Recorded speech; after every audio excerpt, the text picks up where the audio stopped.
Seção 4ª. Do acesso ao trabalho. Artigo 34. É finalidade primordial da política de emprego a inserção da pessoa portadora de deficiência no mercado de trabalho ou sua incorporação ao sistema produtivo mediante regime especial de trabalho protegido. Parágrafo único. Nos casos de deficiência grave ou severa, o cumprimento do disposto no caput deste artigo poderá ser efetivado mediante a contratação das cooperativas sociais de que trata a Lei nº 9.867, de 10 de novembro de 1999. Artigo 35. São modalidades de inserção laboral da pessoa portadora de deficiência. Inciso 1º.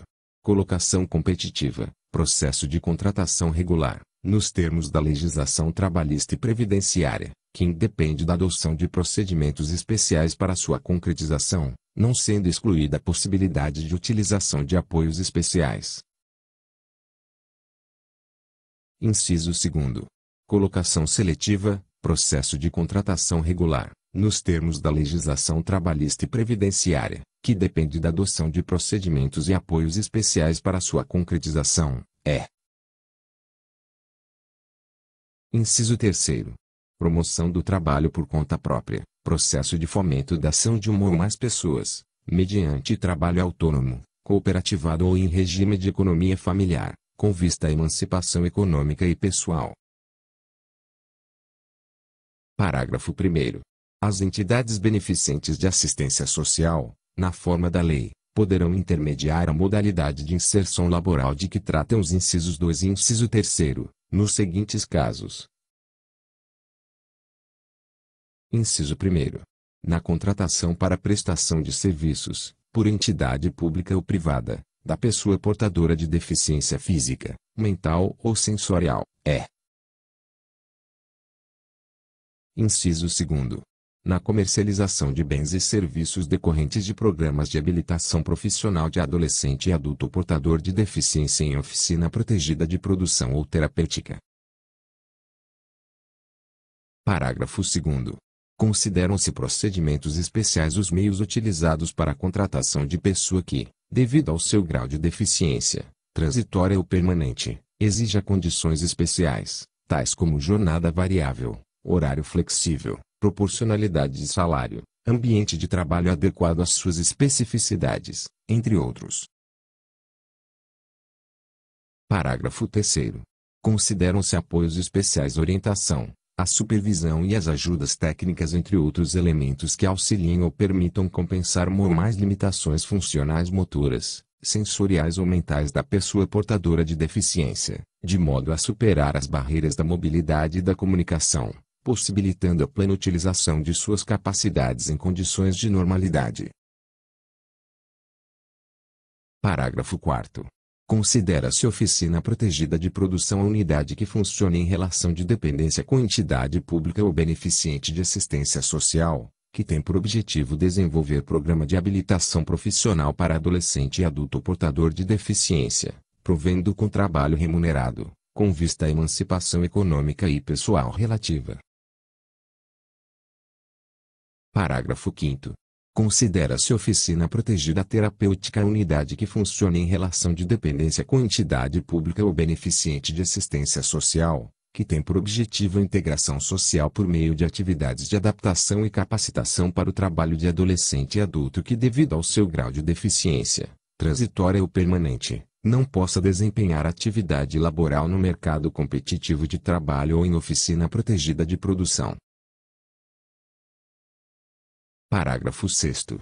O período de adaptação e capacitação para o trabalho de adolescente e adulto portador de deficiência em oficina protegida terapêutica não caracteriza vínculo empregatício e está condicionado a processo de avaliação individual que considere o desenvolvimento biopsicossocial da pessoa.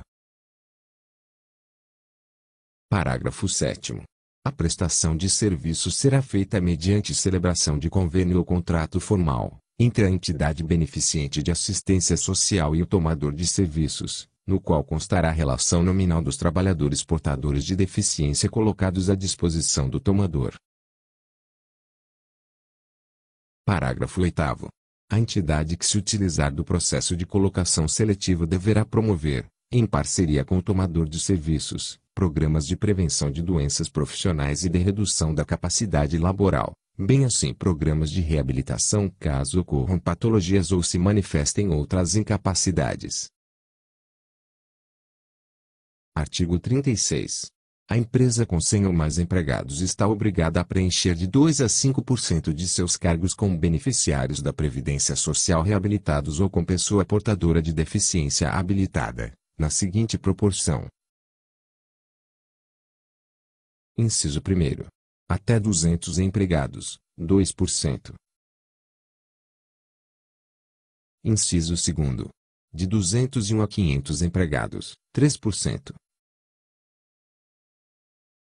Inciso 3º. De 501 a 1.000 empregados, 4%, ou. Inciso 4º. Mais de 1.000 empregados, 5%.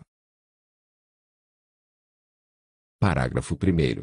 A dispensa de empregado na condição estabelecida neste artigo, quando se tratar de contrato por prazo determinado, superior a 90 dias, e a dispensa imotivada, no contrato por prazo indeterminado, somente poderá ocorrer após a contratação de substituto em condições semelhantes. Parágrafo 2º. Considera-se pessoa portadora de deficiência habilitada aquela que concluiu o curso de educação profissional de nível básico, técnico ou tecnológico, ou curso superior, com certificação ou diplomação expedida por instituição pública ou privada, legalmente credenciada pelo Ministério da Educação ou órgão equivalente, ou aquela com certificado de conclusão de processo de habilitação ou reabilitação profissional fornecido pelo Instituto Nacional do Seguro Social, INSS. Parágrafo 3º. Considera-se, também, pessoa portadora de deficiência habilitada aquela que, não tendo se submetido a processo de habilitação ou reabilitação, esteja capacitada para o exercício da função. Parágrafo 4º. A pessoa portadora de deficiência habilitada nos termos dos parágrafos 2º e 3º deste artigo poderá recorrer à intermediação de órgão integrante do Sistema Público de Emprego, para fins de inclusão laboral na forma deste artigo. Parágrafo 5º. Compete ao Ministério do Trabalho e Emprego estabelecer sistemática de fiscalização, avaliação e controle das empresas, bem como instituir procedimentos e formulários que propiciem estatísticas sobre o número de empregados portadores de deficiência e de vagas preenchidas, para fins de acompanhamento do disposto no caput deste artigo. Artigo 37 a 43. Revogados. Artigo 44.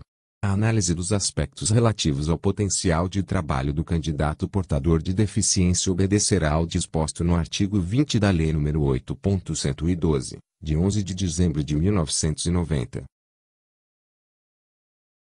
Artigo 45.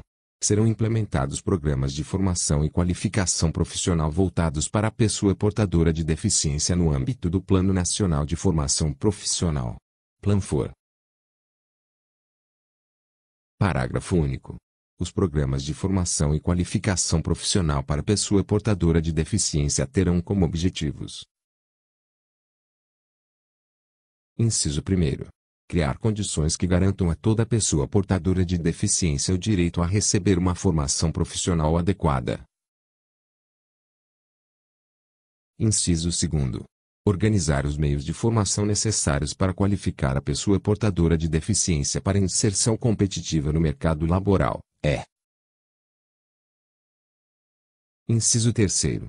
Ampliar a formação e qualificação profissional sob a base de educação geral para fomentar o desenvolvimento harmônico da pessoa portadora de deficiência, assim como para satisfazer as exigências derivadas do progresso técnico, dos novos métodos de produção e da evolução social e econômica.